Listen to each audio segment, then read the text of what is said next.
Hello friends, welcome to our channel. आज हम benzylic acid rearrangement reaction पर बात करेंगे।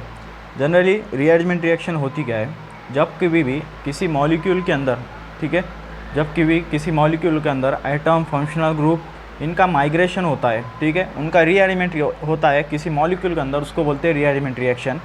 तो आइए इसके प्रिंसिपल पर बात करते हैं। क्या है इसका? Rearrangement reaction of 1,2 diketones, for example benzyl. ठीक है, आप बेंजाइल को देख सकते हैं कि जब कभी भी फर्स्ट और सेकंड कार्बन पे कीटोन ग्रुप का प्रेजेंस होता है, उसको बोलते हैं 1,2 डाइकीटोन। तो rearrangement reaction of 1,2 diketones, for example benzil, in the presence of base like potassium hydroxide results in the formation of alpha hydroxy carboxylic acid known as benzilic acid rearrangement reaction. जब कभी भी benzyl के ऊपर किसी हम base का attack कराते हैं, तो वहाँ पर क्या होता है, अल्फा हाइड्रोक्सी बेंजोइक एसिड का फॉर्मेशन होता है बाय द रीअरेंजमेंट रिएक्शन। ठीक है, तो आइए देखते हैं जनरल रिएक्शन क्या है। उससे पहले एक नोट है, वो आपको देखना पड़ेगा। It is a example of intramolecular rearrangement reaction. Intramolecular और इंटरमॉलिक्यूलर में डिफरेंस क्या होता है?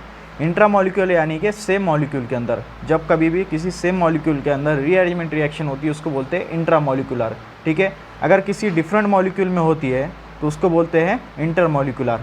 ठीक है, आप देख सकते हैं यहाँ पर कि जो बेंजोइन है, बेंजोइन का जब ऑक्सीडेशन होता है तो यहाँ पर हमें क्या होता है, बेंजाइल का फॉर्मेशन होता है। जब बेंजाइल का किसी बेस के प्रेजेंस में अटैक कराया जाता है, बेंजाइल के ऊपर बेस के प्रेजेंस में अटैक किया जाता है OH का, तो यहाँ पर क्या होता है, अल्फा हाइड्रोक्सी बेंजोइक एसिड का फॉर्मेशन होता है। बेंजाइल प्लस KOH और NaOH gives the formation of alpha hydroxy benzoic acid.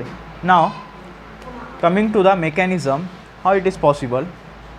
Here the step 1, attack of nucleophile base OH on carbonyl carbon of benzyl gives the formation of intermediate. Okay, तो ये जो हमारा benzyl है, benzyl यानी कि 1,2 diketone, जब हम किसी बेस का अटैक कराते हैं तो यहाँ पे हमें इंटरमीडिएट फॉर्मेशन होता है। ठीक है, ये जो OH माइनस है, ये कहाँ पर अटैक करेगा, ये first carbon of the benzyl.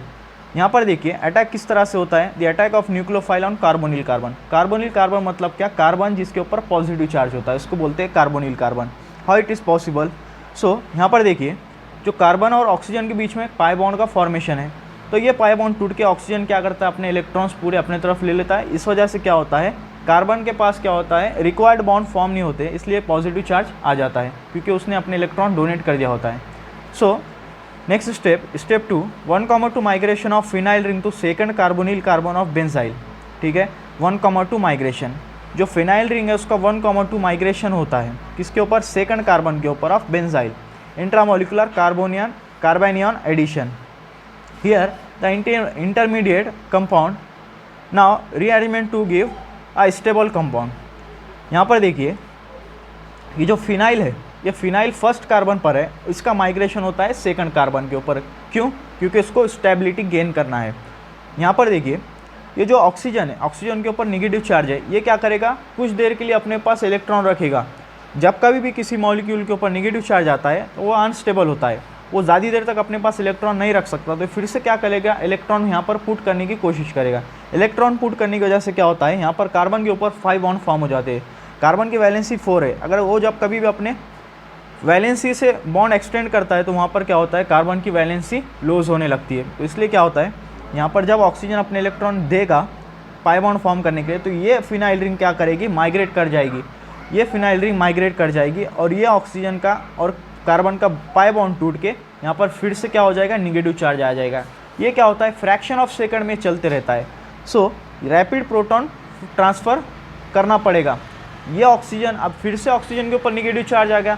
जब कभी भी निगेटिव चार्ज आता है तो वहाँ पर क्या होता है, वहाँ पर अनस्टेबिलिटी क्रिएट होती है। तो यहाँ पर क्या होता है, प्रोटॉन का ऑक्सीजन, ये हाइड्रोजन इस तरह से बॉन्ड है, तो ये बॉन्ड टूट के प्लस और ये माइनस, तो ये H+ क्या होता है, यहाँ पर आके अटैक कर जाता है। H+ अटैक करने से क्या होता है, यहाँ पर OH का फॉर्मेशन होता है और COO- का इस तरह से फॉर्म होता है। नेक्स्ट स्टेप जो है स्टेप 3, अटैक ऑफ प्रोटॉन। क्यों अटैक ऑफ प्रोटॉन क्यों करा रहे हैं, क्योंकि ऑक्सीजन है, ऑक्सीजन के ऊपर निगेटिव चार्ज, हमें कुछ भी करके मॉलिक्यूल को न्यूट्रल करना है। जब कभी भी मॉलिक्यूल न्यूट्रल हो जाएगा तो समझ जाइए प्रोडक्ट स्टेबल फॉर्म होगा, वरना जो डेल्टा E है, ठीक है, जो इंटरनल एनर्जी होगी वो मॉलिक्यूल की बहुत ज़्यादा होगी। जब कभी इंटरनल एनर्जी बढ़ जाती है तो वहाँ पे स्टेबिलिटी लूज होती है। सो ये अनस्टेबल है, क्यों? क्योंकि उसके ऊपर नेगेटिव चार्ज है। तो इसलिए इसकी स्टेबिलिटी गेन करने के लिए हम क्या करते हैं, H+ आयन का अटैक कराते हैं। इसको बोलते हैं प्रोटॉन का अटैक। तो यहाँ पर जब प्रोटॉन अटैक करेगा तो इस पर हमें क्या मिल जाएगा, अल्फा हाइड्रोक्सी बेंजोइक एसिड। ठीक है, ये अल्फा हाइड्रोक्सी बेंजोइक एसिड, यहाँ पर इसका एप्लीकेशन दिया हुआ है, आप नोट डाउन कर सकते हैं। थैंक्स फॉर वॉचिंग, और जाने से पहले एक बार सब्सक्राइब करके जाइए और इसको ज़्यादा से ज़्यादा शेयर करिए।